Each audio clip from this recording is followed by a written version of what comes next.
My channel. ಇವತ್ತು ನಿಮಗೆ ಹೇಳಿರೋ ಪ್ರಕಾರ ಈ ಉತ್ತರಾಣಿ ಗಿಡದ ಬಗ್ಗೆ ಏನೇನಿದೆ ಮೆಡಿಸಿನಲ್ ವ್ಯಾಲ್ಯೂಸ್ ಅದರ ಬಗ್ಗೆ ನಿಮಗೆ ತಿಳಿಸ್ಕೊಡಕ್ಕೆ ಬಂದಿದ್ದೀನಿ ಇವತ್ತು. ಯಾರ್ಯಾರೆಲ್ಲ ನೋಡ್ತಾ ಇದ್ದೀರಾ ನನ್ನ ಚಾನೆಲ್, ಪ್ಲೀಸ್ ಸಬ್ಸ್ಕ್ರೈಬ್ ಮಾಡ್ಕೊಂಡು ಸಪೋರ್ಟ್ ಮಾಡಿ. ಮತ್ತೆ ವಿಡಿಯೋ ಇಷ್ಟ ಆದರೆ ನಿಮಗೆ ಒಂದು ಲೈಕ್ ಕೊಟ್ಟು ನನಗೆ ಸಪೋರ್ಟ್ ಮಾಡೋದ್ರಿಂದ ನನಗೆ ಇನ್ನೂ ಮೋಟಿವೇಶನ್ ಸಿಗುತ್ತೆ, ಇನ್ನೂ ಒಳ್ಳೊಳ್ಳೆ ವಿಡಿಯೋಸ್ ಹಾಕ್ತೀನಿ. ಇನ್ನೂ ಗಿಡಮೂಲಿಕೆಗಳಿಂದ ನಿಮಗೆ ಯಾವ ಕಾಯಿಲೆಗೆ ಏನು ಒಳ್ಳೇದಾಗುತ್ತೆ ಅನ್ನೋದನ್ನ ನಾನು ತಿಳಿಸ್ಕೊಡಕ್ಕೆ ಇಷ್ಟಪಡ್ತೀನಿ. ಇವತ್ತು ನಾನು ಬಂದಿರೋದು ಈ ಉತ್ತರಾಣಿ ಗಿಡದ ಬಗ್ಗೆ ನಿಮಗೆ ಎಜುಕೇಟ್ ಮಾಡಕ್ ಬಂದಿದ್ದೀನಿ. ಎಂತ ಅಂದ್ರೆ ಇದು ನಮ್ಮ ಪ್ರಕೃತಿ ಕೊಟ್ಟಿರೋ ನಮಗೆ ಸಂಜೀವಿನಿ ಅಂತಾನೆ ಹೇಳ್ಬೇಕು. ಇವಾಗ ಬೇರಿಂದ ಕೋಡ್ವರೆಗೆನೂ ನಿಮ್ಗೆ ಮೆಡಿಸಿನಲ್ ವ್ಯಾಲ್ಯೂ ಇರೋಂತ ಒಳ್ಳೆ ಗಿಡದ ಬಗ್ಗೆ ನಿಮ್ಗೆ ತಿಳಿಸ್ಕೊಡ್ತೀನಿ, ಏನೇನ್ ಮಾಡಿದ್ರೆ ಏನೇನಾಗುತ್ತೆ ಅಂತ ಅಂದ್ಬಿಟ್ಟು. ನಾನು ಫಸ್ಟ್ ಇದನ್ನ ತೋರಿಸ್ತೀನಿ ನಿಮ್ಗೆ ಯಾವ ರೀತಿ ಇರುತ್ತೆ ಅಂತ. ನೋಡಿ, ಹತ್ತಿರದಿಂದ ತೋರಿಸ್ತೀನಿ ನಿಮ್ಗೆ. ಈ ತರ ಇರುತ್ತೆ, ಪರ್ಪಲ್ ಸಣ್ಣ ಸಣ್ಣ ಹೂ ಬಿಟ್ಟಿರುತ್ತೆ, ಈ ತರ ಕೋಡ್ಗಳಿರುತ್ತೆ. ನೋಡಿ, ಗಿಡ ಎಲೆಗಳನ್ನೆಲ್ಲ ತುಂಬಾ ಚೆನ್ನಾಗಿ ತೋರಿಸ್ತಾ ಇದ್ದೀನಿ ನಿಮ್ಗೆ. ಈ ರೀತಿ ಇರುತ್ತೆ, ಈ ರೀತಿ ಕೋಡ್ ಬಂದು ಇದು ಪರ್ಪಲ್ ಕಲರ್ ಹೂ ಬಿಟ್ಟಿರುತ್ತೆ. ಇದನ್ನ ಕಪ್ಪು ಉತ್ತರಾಣಿ ಅಂತಾರೆ. ಇನ್ನೊಂದು ವೈಟ್ ಕಲರ್ ಹೂವು ಬಿಡುತ್ತೆ, ಅದು ಬಿಳಿ ಉತ್ತರಾಣಿ ಅಂತ ಕರೀತಾರೆ. ನಮ್ಗೆ ಮೆಡಿಸಿನಲ್ ವ್ಯಾಲ್ಯೂ ಇರೋದು ಇದು ಕಪ್ಪು ಉತ್ತರಾಣಿ. ಮೆಡಿಸಿನಲ್ ವ್ಯಾಲ್ಯೂ ತುಂಬಾ ಇದೆ ಇದರಲ್ಲಿ. ಇದನ್ನ ಔಷಧಿಯಾಗಿ ಬಳಸೋದ್ರಲ್ಲಿ ಇದು ತುಂಬಾ ಬಳಸ್ತಾರೆ ಇದನ್ನ. ಈ ಕೋಡಿಂದ, ಈ ಎಲೆಯಿಂದ, ಈ ಬೇರಿಂದ, ಈ ಬೇರು ಕೂಡ ಅಷ್ಟೇ ಮೆಡಿಸಿನಲ್ ವ್ಯಾಲ್ಯೂ ಇದೆ. ಇದನ್ನ ಏನೇನಕ್ಕೆ ಉಪಯೋಗಿಸ್ತಾರೆ ಅಂತ ಅಂದ್ಬಿಟ್ಟು ನಿಮ್ಗೆ ತೋರಿಸ್ತೀನಿ. ಹೀಗೆ ನಿಮ್ಗೆ ಗೊತ್ತಾಗಿರ್ಬೇಕು, ಹತ್ತಿರದಿಂದ ನಾನು ಫೋಕಸ್ ಮಾಡಿ ತೋರಿಸಿರೋದ್ರಿಂದ. ಯಾಕಂದ್ರೆ ನಾವು ಗಿಡಮೂಲಿಕೆಗಳ ಬಗ್ಗೆ ನಾವು ನಿಮ್ಗೆ ತಿಳಿಸೋವಾಗ ಈ ಯಾವುದು ಅಂತ ನಿಮ್ಗೆ ತುಂಬಾ ಚೆನ್ನಾಗಿ ಕ್ಲಿಯರ್ ಆಗಿ ಗೊತ್ತಾಗ್ಬೇಕು. ಮತ್ತೆ ನೀವ್ ಯಾವ್ದೋ ಕನ್ಫ್ಯೂಸ್ ಮಾಡ್ಕೊಂಡು ಬೇರೆ ಯಾವ್ದೋ ತಗೊಂಡು ಯೂಸ್ ಮಾಡಬಾರ್ದು. ಹಾಗಾಗಿ ಅದೊಂದು ಜವಾಬ್ದಾರಿ ಇರುತ್ತೆ. ಈ ಗಿಡಮೂಲಿಕೆಗಳ ಬಗ್ಗೆ ತಿಳಿಸೋರಿಗೆ ತುಂಬಾ ಚೆನ್ನಾಗಿ ಕ್ಲಿಯರ್ ಆಗಿ ತೋರಿಸ್ಬೇಕು.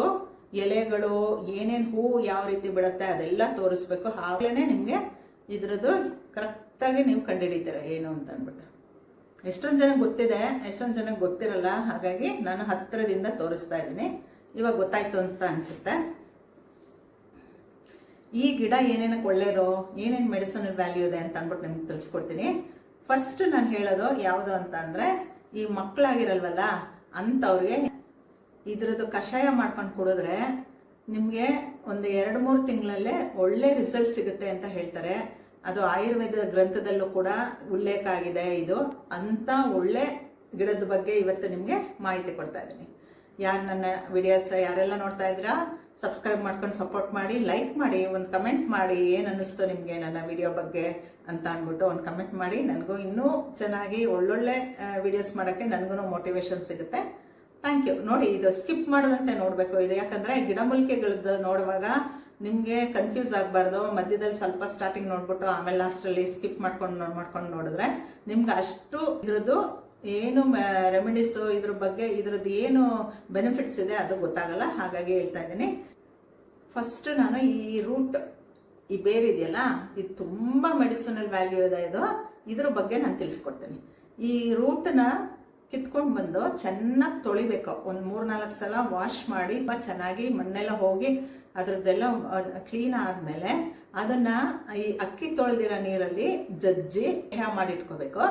ಅದನ್ನ ಈ ಹೆಣ್ಮಕ್ಳು ಪೀರಿಯಡ್ಸ್ ಮುಗ್ದಿರುತ್ತಲ್ಲ ಆವತ್ತಿಂದ ಹಿಡಿದು 16 ಡೇಸ್ ವರ್ಗುನು ಈ ಲೇಹ ತಗೋಬೇಕು. ನೀವು ಬಿಸಿ ಉಗುರು ಬೆಚ್ಚಗಿರೋ ಹಾಲಲ್ಲಿ ಈ ಲೇಹ ಮಿಕ್ಸ್ ಮಾಡ್ಕೊಂಡು ಅವಾಗವಾಗ್ಲೇ ಫ್ರೆಶ್ ಆಗಿ ಮಾಡ್ಕೋಬೇಕು. ಮಾಡಿ ಇಟ್ಕೊಂಡು ಅದನ್ನ ಹಾಕೊಂಡು ಕುಡಿಬಾರ್ದು. ಅವತ್ತವತ್ತೇ ಮಾಡ್ಕೊಂಡು ಕುಡಿದ್ರೆ ತುಂಬಾ ಬೆನಿಫಿಟ್ಸ್ ಜಾಸ್ತಿ ಸಿಗುತ್ತೆ ನಿಮ್ಗೆ. ಅವತ್ತೇನ್ ಕುಡಿಬೇಕು ಅವತ್ತದಷ್ಟಕ್ಕೆ ಮಾಡ್ಕೋಬೇಕು. ನೀವು ಎಷ್ಟು ಅಂದ್ರೆ 10 ಗ್ರಾಮ್ ಅಷ್ಟು ಸಿಗ್ಬೇಕು. ಈ ಬೇರನ್ನ ಅಕ್ಕಿ ತೊಳೆದಿರೋ ನೀರಲ್ಲಿ ಜಜ್ಜಿರೋದನ್ನ ನೀವು ಉಗುರು ಬೆಚ್ಚಗಿರೋ ಹಾಲಲ್ಲಿ 10 ಗ್ರಾಮ್ ಅಷ್ಟೇ ಹಾಕೊಂಡು ಡೈಲಿ ತಗೋಬೇಕು. ಯಾವಾಗಿಂದ ಅಂತ ಅಂದ್ರೆ ಪೀರಿಯಡ್ಸ್ ಮುಗ್ದಿರುತ್ತಲ್ಲ ಹೆಣ್ಮಕ್ಳದು, ಅವತ್ತಿಂದ ಸ್ಟಾರ್ಟ್ ಮಾಡಿ 16 ಡೇಸ್ ವರ್ಗುನು ಇದನ್ನ ತಗೋಬೇಕು. ತಗೊಳ್ಳುವಾಗ ಗೊತ್ತಿದೆ, ಬರೀ ಔಷಧಿ ಮಾತ್ರ ತಗೊಂಡ್ರೆ ಅಂತಲ್ಲ, ಗಂಡ ಹೆಂಡತಿನೂ ತುಂಬಾ ಚೆನ್ನಾಗಿ ಅನ್ಯೋನ್ಯತೆಯಿಂದ ಇದ್ದಾಗ ಮಾತ್ರ ಅದ್ರ ರಿಸಲ್ಟ್ ಸಿಗುತ್ತೆ. ಸುಮ್ಮನೆ ಇದು ಔಷಧಿಯಾಗಿ ತಗೊಂಡ ತಕ್ಷಣನೇ ಯಾರಿಗೂ ಮಕ್ಕಳಾಗಲ್ಲ. ಇದನ್ನ ಔಷಧಿ ತಗೊಂಡು ಜೊತೆಗೆ ಗಂಡ ಹೆಂಡತಿ ಜೊತೆ ಅನ್ಯೋನ್ಯತೆಯಿಂದ ಇದ್ದಾಗ ಇದ್ರದ್ದು ಒಳ್ಳೆ ಬೆನಿಫಿಟ್ಸ್ ನಿಮ್ಗೆ ಸಿಗುತ್ತೆ. ಇದ್ರ ರಿಸಲ್ಟ್ ಗೊತ್ತಾಗುತ್ತೆ ನಿಮ್ಗೆ. ಒಂದು 2-3 ಮಂತ್ಸ್ ಅಲ್ಲೇನೆ ಗೊತ್ತಾಗುತ್ತೆ ಅಂತ ಆಯುರ್ವೇದ ಗ್ರಂಥದಲ್ಲೇನೆ ಉಲ್ಲೇಖ ಆಗಿರೋಂತ ಒಳ್ಳೆ ವರ ಅಂತಾನೆ ಹೇಳಕ್ ಇಷ್ಟಪಡ್ತೀನಿ. ಮಕ್ಕಳಾಗಿ ಈ ಸುಮಾರು ಜನ ಇದನ್ನ ಯೂಸ್ ಮಾಡಿ ರಿಸಲ್ಟ್ ತಗೊಂಡಿದ್ದಾರೆ. ಹಾಗಾಗಿ ಯಾಕೆ ಮಾಡಬಾರ್ದು, ಮಾಡಿ ಇದರಿಂದ ಏನ್ ಸೈಡ್ ಎಫೆಕ್ಟ್ಸ್ ಏನೂ ಇಲ್ಲ. ಮತ್ತೆ ಇದರಿಂದ ಇನ್ನ ಏನೇನು ಒಳ್ಳೆ ಬೆನಿಫಿಟ್ಸ್ ಇದೆ ಅದನ್ನು ಕೂಡ ನಿಮ್ಗೆ ತಿಳಿಸ್ಕೊಡ್ತೀನಿ. ಈ ಎಲೆ ಇದೆಯಲ್ಲ, ಈ ಎಲೆನ ದಿನ ಬೆಳಗ್ಗೆ ಖಾಲಿ ಹೊಟ್ಟೆನಲ್ಲಿ ಒಂದ 4-5 ಎಲೆ ಚೆನ್ನಾಗಿ ತೊಳೆದ್ಬಿಟ್ಟು ಖಾಲಿ ಹೊಟ್ಟೆನಲ್ಲಿ ಚೆನ್ನಾಗಿ ಜಗ್ದು ಅದನ್ನ ತಿಂದಾಗ ಈ ಪೈಲ್ಸ್ ಇರುತ್ತಲ್ಲ, ಆ ಪೈಲ್ಸ್ ಬೇಗ ಉದುರೋಗ್ಬಿಡುತ್ತೆ ಅಂತ ಅಂತಾರೆ. ಈ ಮೊಳೆ ತರ ಬಂದಿರುತ್ತೆ ಅಂತ ಅಂತಾರಲ್ಲ ಪೈಲ್ಸ್, ಅದು ಅದಾಗದೆ ಉದುರೋಗ್ಬಿಡುತ್ತೆ ಅಂತ ಹೇಳ್ತಾರೆ. ಯಾವುದೇ ಸರ್ಜರಿ ಇಲ್ದಂತಾನೆ ಇದನ್ನ ಎಲೆಯಿಂದನೇ ಅದು ವಾಸಿ ಆಗುತ್ತೆ. ನಿಮ್ಮ ಪೈಲ್ಸ್ ಫಿಸ್ಸುರ ಏನಿರುತ್ತೆ ಅದೆಲ್ಲಾನು ವಾಸಿ ಆಗುತ್ತೆ ಅಂತ ಹೇಳ್ತಾರೆ. ಇದನ್ನ ದಿನ ಬೆಳಿಗ್ಗೆ ಖಾಲಿ ಹೊಟ್ಟೆನಲ್ಲಿ 4-5 ಎಲೆನ ಚೆನ್ನಾಗಿ ತೊಳೆದು ಅಗ್ದು ನುಂಗಬೇಕು ರಸನ. ತುಂಬಾ ಒಳ್ಳೆ ರಿಸಲ್ಟ್ ಸಿಗುತ್ತೆ ಪೈಲ್ಸ್ ಇರೋರಿಗೆ. ಇದನ್ನ ಟ್ರೈ ಮಾಡಿ. ಮತ್ತೆ ಈ ಕೋಡ್ ಇದೆಯಲ್ಲ, ಈ ಕೋಡು ಕೂಡ ಮೆಡಿಸಿನಲ್ ವ್ಯಾಲ್ಯೂ ಇದೆ. ಇದಕ್ಕೂ ಕೂಡ ಇದನ್ನ ಈ ರೀತಿ ಪರ್ಪಲ್ ಹೂವು ಇರೋದನ್ನ ಮಾತ್ರ ಮೆಡಿಸಿನಲ್ ವ್ಯಾಲ್ಯೂ ಜಾಸ್ತಿ ಇದೆ ಅಂತ ಹೇಳ್ತಾರೆ. ಇದನ್ನ ಯೂಸ್ ಮಾಡ್ಬೇಕು ನೀವು. ಅದಕ್ಕೆ ನಾನು ಅಷ್ಟು ಒತ್ತಿ ಹೇಳ್ತಾ ಇರೋದು. ಈ ಕೋಡನ್ನು ಕೂಡ,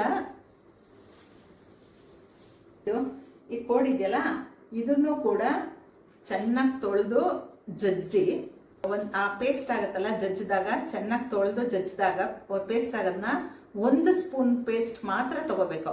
1 ಸ್ಪೂನ್ ಪೇಸ್ಟ್ನ 1 ಗ್ಲಾಸ್ ಹಾಲಲ್ಲಿ ಚೆನ್ನಾಗಿ ಹಾಕಿ ಕುದಿಸಿ ಅದು 1/4 ಲೋಟ ಆಗಬೇಕು. 1/4 ಲೋಟ ಆದಾಗ ನೀವು ಅದನ್ನ ಕಷಾಯ ರೀತಿ ದಿನ ಕುಡಿತಾ ಬಂದ್ರೆ ಅದನ್ನು ಕೂಡ ಮಕ್ಕಳಾಗಕ್ಕೆ ಒಳ್ಳೆ ಔಷಧಿ ಅಂತ ಹೇಳ್ತಾರೆ. ಫಸ್ಟ್ ಬೇರ್ ಟ್ರೈ ಮಾಡಿ. ಬೇರಿಂದ ತುಂಬಾ ಒಳ್ಳೆ ಮೆಡಿಸಿನಲ್ ವ್ಯಾಲ್ಯೂ ಇದೆ ಅಂತ ಹೇಳ್ತಾರೆ. ಇದು ಎಲ್ಲ ಸೊಪ್ಪುಗಳ ಜೊತೆ ಹಾಕಿ 1 ಹಿಡಿಯಷ್ಟು ಸೊಪ್ಪನ್ನ ಹಾಕಿ ನೀವು ದಿನ ತಿನ್ಬೋದು. ಇದನ್ನ ಏನೇ ಅಡಿಗೆ ಮಾಡಿದ್ರು ಕೂಡ ಈ 1 ಹಿಡಿಯಷ್ಟು ಸೊಪ್ಪನ್ನ ಇದನ್ನ ಯೂಸ್ ಮಾಡಿದ್ರೆ ನಿಮ್ಗೆ ತುಂಬಾ ಬೆನಿಫಿಟ್ ಸಿಗುತ್ತೆ. ನಿಮ್ ಮುಂದೆ ಕಾಯಿಲೆ ಬರೋದು ಕೂಡ, ಪೈಲ್ಸ್ ಆಗೋದು, ಕರಳಲ್ಲಿ ಹುಣ್ಣಾಗುತ್ತಲ್ಲ ತುಂಬಾ ಜನಕ್ಕೆ, ಅದು ಎಲ್ಲ ಅವಾಯ್ಡ್ ಆಗುತ್ತೆ. ಈ ಸೊಪ್ಪನ್ನ ನೀವು ಉಪಯೋಗಿಸ್ಬೋದು ಊಟಕ್ಕೆ. ಇದು ಒಳ್ಳೆ ಆಹಾರ. ಇದು ಫುಡ್. ಎಲೆನ ಚೆನ್ನಾಗಿ ತೊಳೆದು ಅದರಿಂದ ರಸ ತಗೊಂಡು 1-2 ಸ್ಪೂನ್ ಅಷ್ಟು ರಸ ತಗೊಂಡು 1 ಗ್ಲಾಸ್ ಮಜ್ಜಿಗೆಗೆ ಹಾಕೊಂಡು ಕುಡಿದ್ರೆ 1 ಗ್ಲಾಸ್ಗೆ ಲೂಸ್ ಮೋಷನ್, ಅತಿಸಾರ ಅಂತಾರಲ್ಲ, ತುಂಬಾ ಮೆಡಿಸಿನ್ ತಗೊಂಡು ಕಡಿಮೆ ಆಗಿರಲ್ಲ, ಅಷ್ಟು ಲೂಸ್ ಮೋಷನ್ ಆಗ್ತಾ ಇರುತ್ತಲ್ಲ, ಅದು ಕೂಡ ಅವಾಯ್ಡ್ ಆಗುತ್ತೆ ಇದು. ಮತ್ತೆ ಈ ಎಲೆ ರಸನ ಮಜ್ಜಿಗೆ ಜೊತೆ 1-2 ಸ್ಪೂನ್ ಆಗ ನಿಮ್ಮ ಕರಳಲ್ಲಿ ಏನೇ ಇನ್ಫೆಕ್ಷನ್ ಇದ್ರೂ ಕೂಡ, ಕರಳಲ್ಲಿ ಹುಣ್ಣಾಗಿರುತ್ತೆ ಎಷ್ಟೊಂದ್ ಜನಕ್ಕೆ, ಎಲ್ಲ ಕೂಡ ವಾಸಿ ಆಗುತ್ತೆ ಇದು. ಈ ಉತ್ತರಾಣಿ ಸೊಪ್ಪನ್ನ ಆಹಾರವಾಗಿ ಬಳಸ್ಬೋದು. ಸೊಪ್ಪಿನ ಜೊತೆ ಮಿಕ್ಸ್ ಮಾಡಿ ನೀವು ಪಲ್ಯ ಏನ್ ಮಾಡ್ತೀರಾ, ಸಾಂಬಾರು, ಮೊಸಪ್ಪು ಆತರ ಮಾಡ್ತೀವಲ್ಲ ಪಲ್ಯ, ಆ ರೀತಿನೂ ಕೂಡ ಇದನ್ನ ಯೂಸ್ ಮಾಡ್ಬೋದು. ಆಗಿರೋರೇ ಮಾತ್ರ ತಗೋಬೇಕು ಅಂತಲ್ಲ, ಇದನ್ನ ಯಾರು ಬೇಕಾದ್ರೂ ಉಪಯೋಗಿಸ್ಬೋದು. ಇದನ್ನ ಡೈಲಿನೂ ಕೂಡ ತಿನ್ಬೋದು. ಡೈಲಿ 4 ಎಲೆ ತಿಂದ್ರೆ ತುಂಬಾ ಒಳ್ಳೇದು ಎಲ್ಲದಕ್ಕೂ. ನಮ್ಮ ಹೊಟ್ಟೆ ಪ್ರಾಬ್ಲಮ್ಗೆ, ನಮ್ಮ ಕರುಳಿನ ಸಮಸ್ಯೆಗೆ, ನಮ್ಮ ಪೈಲ್ಸ್ಗೆ ಎಲ್ಲದಕ್ಕೂ ಒಳ್ಳೇದು ಇದು. ಅಷ್ಟು ಒಳ್ಳೆ ಮೆಡಿಸಿನಲ್ ವ್ಯಾಲ್ಯೂ ಇದೆ. ನೀವು ಟ್ರೈ ಮಾಡಿ. ಲೇಹ್ಯನೇ ಆಗ್ಲಿ, ಜಜ್ಜಿ ತಗೊಂಡಿರೋ ಲೇಹ್ಯನೇ ಆಗ್ಲಿ ಅಥವಾ ರಸನೇ ಆಗ್ಲಿ, ನೀವು ಮೊದಲೇ ಮಾಡಿಟ್ಕೊಂಡು ಅದನ್ನ ಸ್ಟೋರೇಜ್ ಮಾಡಿಟ್ಕೊಂಡು ತಗೊಂಡ್ರೆ ಯಾವ ರಿಸಲ್ಟ್ ಸಿಗಲ್ಲ. ಅವತ್ತವತ್ತೇ ಮಾಡ್ಕೊಂಡು ಅವತ್ತೇ ತಗೋಬೇಕು ನೀವು ಹೊಟ್ಟೆಗೆ. ಅವಾಗಷ್ಟೇ ಮಾತ್ರ ಅದ್ರದ್ದು ರಿಸಲ್ಟ್ ಸಿಗೋದು. ಮೊದಲೇ ಸ್ಟೋರ್ ಮಾಡಿ ಇಟ್ಕೊಂಡು ಯಾವುದೇ ಕಾರಣಕ್ಕೂ ಯಾರನ್ನು ಯೂಸ್ ಮಾಡಬೇಡಿ. ಇದು ಯಾವ್ಯಾವ ಪ್ರಾಬ್ಲಮ್ಗೆ ಒಳ್ಳೇದು ಅಂತ ಹೇಳ್ತೀನಿ. ಗರ್ಭಕೋಶದ ತೊಂದರೆ ಇರೋರಿಗೆ, ಯಾವುದೇ ತೊಂದರೆ ಇರಲಿ, ಗರ್ಭಕೋಶದ ತೊಂದರೆ ಇದ್ದವ್ರಿಗೆ, ಲಿವರ್ ಪ್ರಾಬ್ಲಮ್ ಇರೋರಿಗೆ, ಮತ್ತೆ ಈ ಕರುಳಿನ ಸಮಸ್ಯೆ ಇರೋರಿಗೆ, ಕರಳಲ್ಲಿ ಹುಣ್ಣಾಗಿರುತ್ತಲ್ಲ ಅವ್ರಿಗೆ, ಕರಳಲ್ಲಿ ಸಮಸ್ಯೆ ಇರೋರಿಗೆ, ಪದೇ ಮೋಷನ್ ಆಗ್ತಾ ಇರೋರಿಗೆ, ಲೂಸ್ ಮೋಷನ್ ಆಗ್ತಾ ಇರೋರಿಗೆ ಎಲ್ಲಾರ್ಗು ಇದು ತುಂಬಾ ಒಳ್ಳೆ ಮೆಡಿಸಿನ್ ಆಗಿ ಯೂಸ್ ಆಗುತ್ತೆ. ಇದನ್ನ ರಸ ತಗೊಂಡಾಗ ನಮ್ಮ ದೇಹದಲ್ಲಿ ರಕ್ತ ಉತ್ಪಾದನೆ ತುಂಬಾ ಚೆನ್ನಾಗಾಗುತ್ತೆ. ರಕ್ತ ಕಡಿಮೆ ಇರುತ್ತಲ್ಲ ತುಂಬಾ ಜನಕ್ಕೆ, ಬ್ಲಡ್ ಇದು ಹಿಮೋಗ್ಲೋಬಿನ್ ಕಡಿಮೆ ಇರುತ್ತೆ, ಅಂತವ್ರು ಇದನ್ನ ಉಪಯೋಗಿಸ್ಬೋದು. ದೇಹದಲ್ಲಿ ರಕ್ತ ಉತ್ಪಾದನೆ ತುಂಬಾ ಚೆನ್ನಾಗಾಗುತ್ತೆ ಇದನ್ನ ತಗೊಳ್ಳೋದ್ರೆ. ಕಿಡ್ನಿ ಕಲ್ಲಿರುತ್ತಲ್ಲ ಅಂತವ್ರಿಗೆ ಇದು ತುಂಬಾ ಚೆನ್ನಾಗಿ ಉಪಯೋಗಕ್ಕೆ ಬರುತ್ತೆ. ಈ ಮೇಲ್ಗಡೆ ಇದು ಬೀಜ ಇರುತ್ತೆ, ಇದು ಹೂವೆಲ್ಲ ಆದ್ಮೇಲೆ ಇಲ್ಲೆಲ್ಲ ಉದ್ದಕ್ಕೂ ಬೀಜಗಳ ತರ ಬರುತ್ತೆ. ಈ ಬೀಜ ಬರುತ್ತೆ. ಈ ಬೀಜಗಳನ್ನ ತಗೊಂಡು, ಇದು ತುಂಬಾ ಒಳ್ಳೇದ ಬೀಜ, ಅದನ್ನ ಕಲೆಕ್ಟ್ ಮಾಡ್ಕೊಂಡು ನೀವು ಈ ತರ ಆದ್ಮೇಲೆ, ಹೂವೆಲ್ಲ ಆದ್ಮೇಲೆ ಈ ತರ ಸಣ್ಣ ಬೀಜಗಳು ಬರುತ್ತೆ ಇದರಲ್ಲಿ, ಕೋಡಲ್ಲಿ. ಅದನ್ನ ಕಲೆಕ್ಟ್ ಮಾಡ್ಕೊಂಡು 20 ಗ್ರಾಮ್ ಅಷ್ಟು ಅದನ್ನ, ಇಲ್ಲಿ ನೋಡಿ ಇದು ಸಣ್ಣ ಬೀಜ ಈ ತರ ಬರುತ್ತೆ.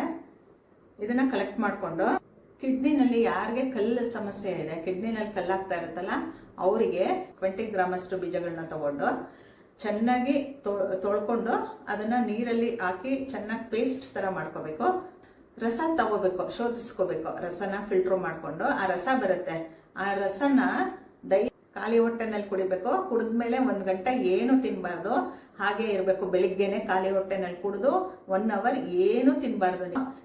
20 ದಿನ, ಅದು 20 ಡೇಸ್ ನೀವು ತಗೊಂಡು ನೋಡಿ. ಅದರಲ್ಲಿ ನಿಮ್ಮ ಕಿಡ್ನಿ ಮೂತ್ರ ಮಾಡೋವಾಗ ಅದೆಲ್ಲ ಕರ್ಗಿ ಹೊಟ್ಟೋಗ್ಬಿಟ್ಟಿರುತ್ತೆ.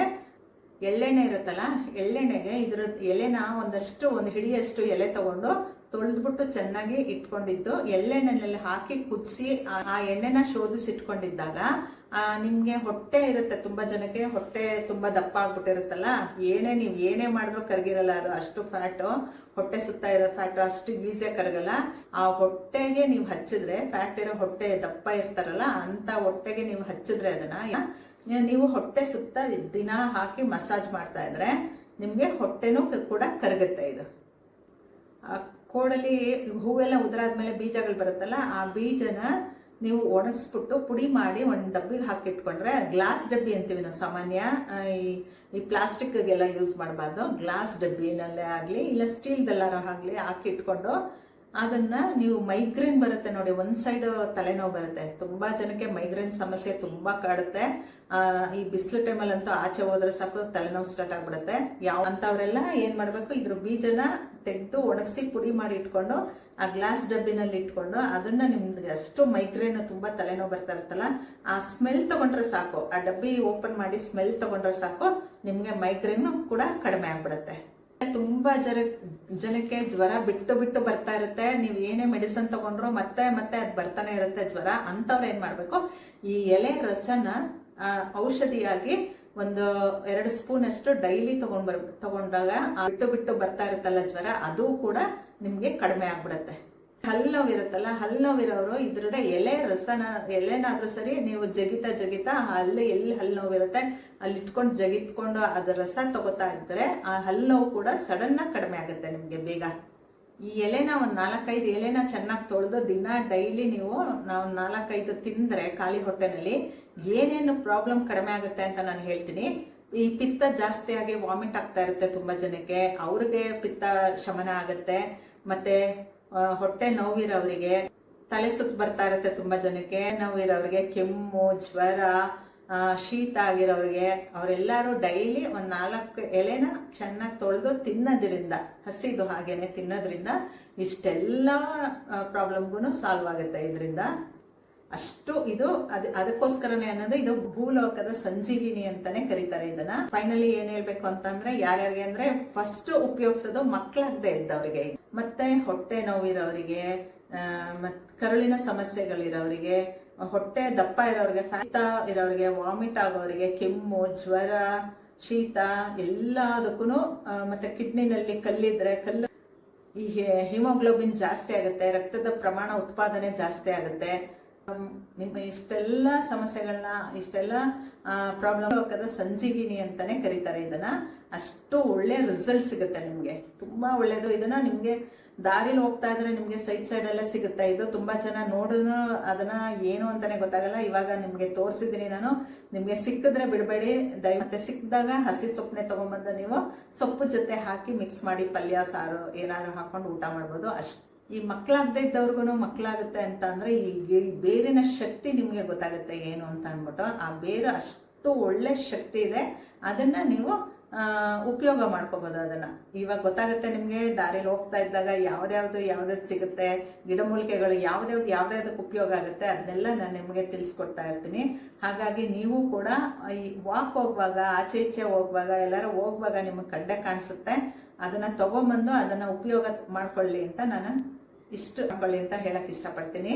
ಮತ್ತೆ ನನ್ನ ವಿಡಿಯೋ ಯಾರಿಗೆ ಇಷ್ಟ ಆಗಿದೆ ಲೈಕ್ ಮಾಡಿ, ಮತ್ತೆ ನಿಮ್ಮ ಫ್ರೆಂಡ್ಸ್ ಮತ್ತೆ ಫ್ಯಾಮಿಲಿಗೆ ಶೇರ್ ಮಾಡಿ. ನಿಮ್ಮ ಒಂದು ಲೈಕ್ ನನಗೆ ತುಂಬಾ ಮೋಟಿವೇಶನ್ ಕೊಡುತ್ತೆ. ಇನ್ನೂ ಒಳ್ಳೊಳ್ಳೆ ಗಿಡಮೂಲಿಕೆನ ನಿಮ್ಗೆ ಪರಿಚಯ ಮಾಡಕ್ಕೆ. ಕಣ್ಣಿಗೆ ಕಾಣಿಸ್ತಾ ಇರುತ್ತೆ, ನಿಮ್ ಮುಂದೆನೆ ಇರುತ್ತೆ, ಅದು ನಿಮ್ಗೆ ಅದರ ಉಪಯೋಗನೇ ಗೊತ್ತಿರಲ್ಲ. ಆ ಗಿಡಗಳನ್ನ, ಆ ಸಣ್ಣ ಸಸಿಗಳನ್ನ ಕಳೆ ಅಂತ ಅಂತೀವಿ. ಅದರಿಂದನೇ ನಿಮ್ಗೆ ನಿಜವಾಗ್ಲೂ ಎಂತ ಮೆಡಿಸಿನಲ್ ವ್ಯಾಲ್ಯೂ, ನಮ್ಮ ಪ್ರಕೃತಿ ಕೊಟ್ಟಿರೋಂಥದ್ದು ಮೆಡಿಸಿನಲ್ ವ್ಯಾಲ್ಯೂ ಇರೋಂಥ ಗಿಡಗಳು, ಸಸಿಗಳು, ಸಣ್ಣ ಗಿಡಗಳು, ಅದರಲ್ಲೇ ನಿಮ್ಗೆ ಎಲ್ಲಾ ಕಾಯಿಲೆಗಳನ್ನೂ ವಾಸಿ ಮಾಡೋಂಥ ತಾಕತ್ತಿದೆ ಅಂತ ಹೇಳಕ್ಕೆ ನನಗೆ ಖುಷಿ ಆಗುತ್ತೆ ಅದ್ರಗಳ ಬಗ್ಗೆ ನಿಮಗೆ ನಾನು ಅದನ್ನು ಇಂಟ್ರೊಡ್ಯೂಸ್ ಮಾಡ್ತಾ ಇರೋದಕ್ಕೆ. ನೀವು ಇದುವರೆಗೂ ನನ್ನ ವಿಡಿಯೋ ನೋಡೋದಕ್ಕೆ ಥ್ಯಾಂಕ್ ಯು. ಈ ಬ್ಯೂಟಿ ಟಿಪ್ಸ್ಗಳನ್ನ ತುಂಬ ಹೇಳ್ಕೊಡೋಕ್ಕೆ ಇಷ್ಟಪಡ್ತೀನಿ ನಾನು.